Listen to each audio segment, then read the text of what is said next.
Hi, welcome to Sri Spoken English. Here Aruna Rani. In today's topic, we are going to learn if condition 2.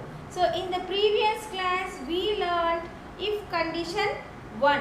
That is the probable condition or possible condition. We'll sum up. So, in that condition, everything will be possible. ఆ కండిషన్లో ప్రతిదీ కూడా possible అవుతుంది అని మనం ఇంతకుముందు క్లాస్లో నేర్చుకున్నాము. సో నువ్వు ఇది చేస్తే ఇలా అవుతుంది. సో కండిషన్ని పెట్టి మనం అక్కడ మాట్లాడతాము. ప్రతి ఒక్కటి కూడా అక్కడ పాసిబుల్ అవుతుంది. చేస్తే పాసిబుల్ అవుతుంది, చేయకపోతే పాసిబుల్ అవ్వదు. Now in today's topic let us learn if condition 2, that is the improbable condition or unreal condition. ఇందులో ఏది చేసినా కూడా కాదు, కేవలం ఇమాజినేషన్ చేయడానికి తప్ప ఇది రియాలిటీకి దీనికి సంబంధం లేదు. ఒకవేళ మనం చేసినా కూడా సాధ్యం అక్కడ అవ్వదు. So this is improbable condition or unreal condition. So improbable condition అన్నా అన్రియల్ కండిషన్ అన్నా ఒకటే. Now will see the structure. So in if condition, this is the if structure. This is the if structure and this is the main structure, main clause. So if structure doesn't give the full sense, if structure ఎప్పుడు కూడా మనకు complete meaning ని, complete sense ని ఇవ్వదు. It always depends upon main clause. It always depends upon main sentence or main clause. So we will see the structure. If plus verb V2 అంటే past form అండి, and plus వచ్చేసి extra words ఉంటుంది. And next main clause వచ్చేసి subject ఉంటుంది, would ఉంటుంది. Would is the future, not past. Would is the future plus verb వచ్చేసి V1లో ఉంటుంది ప్లస్ ఎక్స్ట్రా వర్డ్స్లో ఉంటుంది. This is the improbable condition or unreal condition. This is used for only imagination. ఇందులో ఇమాజినేషన్కి తప్ప రియాలిటీకి ప్లేస్ అనేది ఉండదు. So let us see the example. If I were a bird, I would fly in the air. నేనే కనుక పక్షినైతే గాలిలో ఎగరబోతాను. So మనం పక్షిని అవ్వలేము, గాలిలో ఎగరలేము. So it is only for imagination. మనం జస్ట్ ఇమాజినేషన్తో మాట్లాడడానికే ఇది ఉపయోగపడుతుంది తప్ప ఇందులో రియాలిటీకి ఛాన్స్ అనేది లేదు. If I were a bird I would fly in the air. నేనే కనుక పక్షినై ఉంటే గాల్లో ఎగరబోతాను. And next will see the second one. If she ran fast, if she ran fast she would catch the bus. ఒకవేళ ఆమె ఫాస్ట్గా పరిగెత్తగలిగి ఉంటే బస్ అందుకోబోతుంది. అంటే ఆమె ఫాస్ట్గా నడవదు, బస్ అందుకోలేదు. ఇఫ్ షీ ర్యాన్ ఫాస్ట్, ఆమె ఫాస్ట్గా నడవలేదు. And also she cannot catch the bus. This is also unreality. It won't be real. ఇక్కడ పాసిబిలిటీస్ అనే దానికి ఛాన్స్ అనేది లేదు. కేవలం ఇది కల్పితం, ఇమాజినేషన్కి మాత్రమే మనం ఇది మాట్లాడడానికి ఉపయోగపడుతుంది. And next if I met her, నేను ఆమెని కలిసి ఉంటే I would talk to her, మాట్లాడబోయేదాన్ని. నేను ఆమెని కలిసి ఉంటే మాట్లాడబోతాను అని చెప్పేసి meaning. So this is the unreal condition. ఇక్కడ చేస్తే సాధ్యం అనేది అవ్వదు. Improbable condition. ఇది కేవలం ఇమాజినేషన్తో మాట్లాడుకోవడానికి తప్ప రియాలిటీకి అనేది ఇక్కడ ఛాన్స్ అనేది లేదు. And will see if condition 3. If condition 3 is unfulfilled condition. Unfulfilled condition, impossible condition. ఇక్కడ కూడా పని సాధ్యమే అవ్వదు. జస్ట్ పాస్ట్ సిచ్యువేషన్ని మనము రీకలెక్ట్ చేసుకునేటప్పుడు ఉపయోగించేదే if condition 3.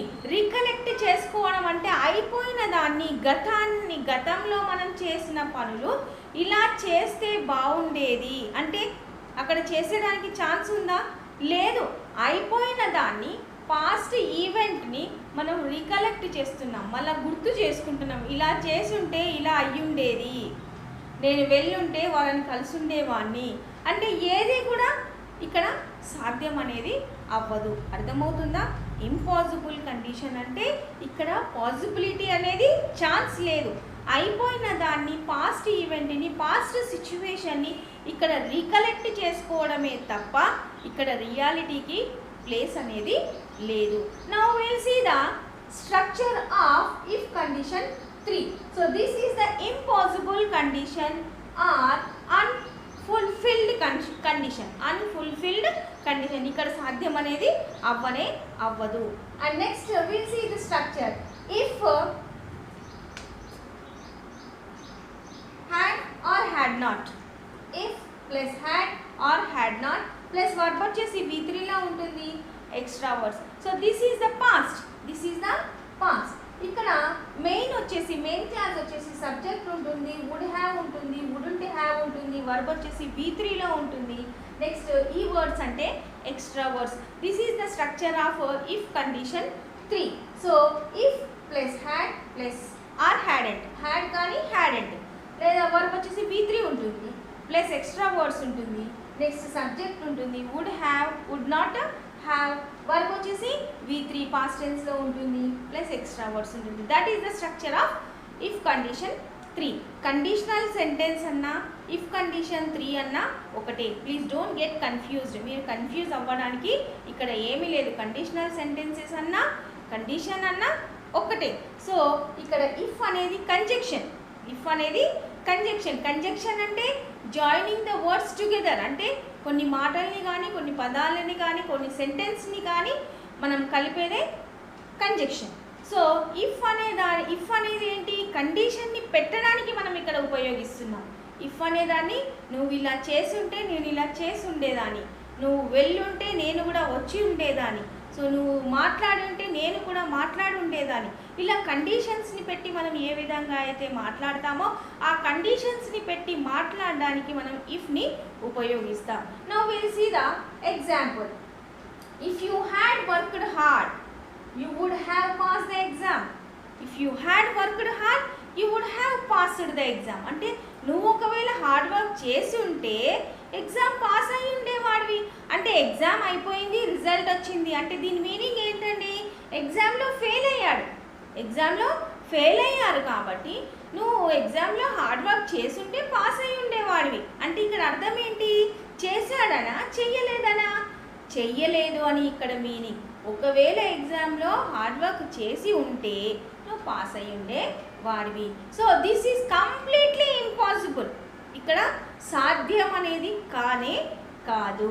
Now next will see if you had started early. మీరు త్వరగా స్టార్ట్ అయ్యి ఉంటే, నువ్వు త్వరగా స్టార్ట్ అయ్యి ఉంటే you would have caught the train. నువ్వు ట్రైన్ని అందుకునేవాడు. అంటే త్వరగా స్టార్ట్ అవ్వలేదు, ట్రైన్ అందుకోలేదు, మీకు ట్రైన్ మిస్ అయింది అక్కడ.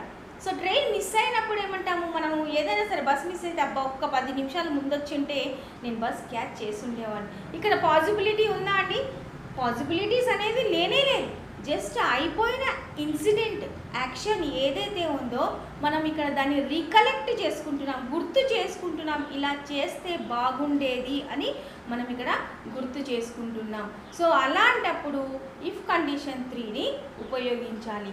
గతంలో అయిపోయిన పనులు, పాస్ట్లో అయిపోయిన పనులను గురించి మనం మళ్ళీ రీకలెక్ట్ అంటే గుర్తు చేసుకునేటప్పుడు ఇలా చేస్తే అలా అయ్యుండేది అన్న సందర్భంలో మనం ఇఫ్ కండిషన్ని మనం ఇక్కడ ఉపయోగించాలి.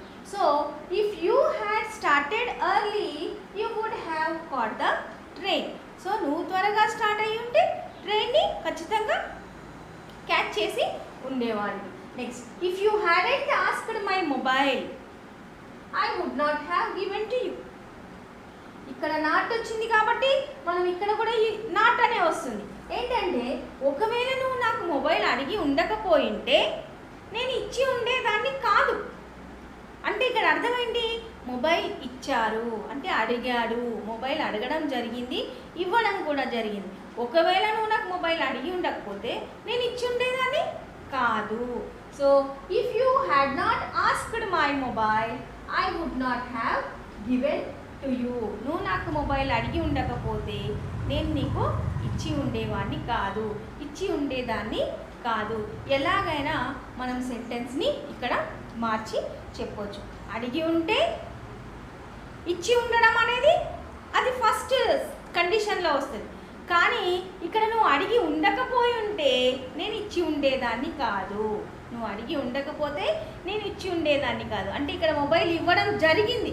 సో ఆ సెంటెన్స్ని నువ్వు అడిగావు కాబట్టి నేను ఇచ్చాను అన్న మీనింగ్లోకి ఇది వస్తుంది. So this is the if condition 3. Now last వచ్చేసి జీరో కండిషన్ కూడా ఒకటి ఉంటుంది. So zero condition always express the general truths or universal truths or facts or scientific reasons. మనం సైంటిఫిక్ రీజన్స్ గురించి చెప్పేటప్పుడు ప్లస్ యూనివర్సల్ ట్రూత్ అంటే ఇక్కడ అన్నీ నిజాలే, నిత్య సత్యాలు అంటారు. యూనివర్సల్ ట్రూత్, జనరల్ ట్రూత్స్ గురించి మనం ఎక్స్ప్రెస్ చేసేటప్పుడు జీరో కండిషన్ని పెట్టి మనం చెప్తాము. సో దీని స్ట్రక్చర్ చూద్దాం. Will see that structure. If plus verb వచ్చేసి V1 అంటే ప్రజెంట్ టెన్స్లోనే ఉంటుంది. ఇఫ్ కండిషన్ కూడా ప్రజెంట్ టెన్స్లో ఉంటుంది. అండ్ మెయిన్ క్లాజ్ వచ్చేసి మెయిన్ సెంటెన్స్ కూడా ప్రజెంట్ టెన్స్లోనే ఉంటుంది. So this is the zero condition. Zero condition ఎప్పుడు కూడా జనరల్ ట్రూత్స్ని చెప్పేటప్పుడు ఇందులో మార్పు అనేది ఉండదు. 100%గా 100% అక్కడ పని జరుగుతుంది. ఇక్కడ ఎలాంటి మార్పు అనేది ఇక్కడ ఉండదు. సో అలాంటి సిచ్యువేషన్ని సైంటిఫిక్ రీజన్స్ గురించి చెప్పేటప్పుడు కానీ ప్లస్ జనరల్ ట్రూత్స్ గురించి చెప్పేటప్పుడు కానీ మనము ఇక్కడ జీరో కండిషన్ని ఉపయోగించాలి. So this is the structure. And next will see the example. If plus if you heat water it boils 100 degrees Celsius. మీరు వాటర్ని కనుక హీట్ చేస్తే 100 degrees Celsius వరకు అది వేడి అవుతుంది అని అర్థం. That is the fact, universal truth. And next if you heat ice, ఒకవేళ మీరు ఐస్ని హీట్ చేస్తే it melts. This is also general truth. So general ట్రూత్స్ని గురించి ఎక్స్ప్రెస్ చేసేటప్పుడు యూనివర్సల్ ఫ్యాక్ట్స్, సైంటిఫిక్ రీజన్స్ మనం చెప్తున్నప్పుడు జీరో ఇఫ్ కండిషన్ని మనం ఇక్కడ యూజ్ చేయాలి. సో ఫస్ట్ కండిషన్ వచ్చేసి probable condition or possible condition. Second condition వచ్చేసి ఇంప్రాబబుల్ ఆర్ అన్రియల్, అక్కడ కూడా పని అనేది సాధ్యం అవ్వదు.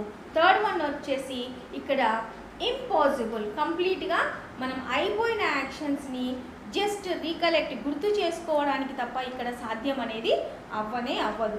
సో జీరో దాంట్లోకి వచ్చేసరికి 100%కి 100% కూడా అక్కడ పని జరుగుతుంది. So universal truth, general facts గురించి చెప్పేటప్పుడు మనం జీరో ఇఫ్ కండిషన్ని యూజ్ చేస్తాం. సో కండిషనల్ క్లాజ్ అంటే ఏంటి, ఇఫ్ కండిషన్ని ఎలా ఉపయోగించాలి అనేది మనం ఈ క్లాస్లో నేర్చుకున్నాం. సో మీరు నోట్స్ కాపీ డౌన్ చేసుకోండి. Later that will.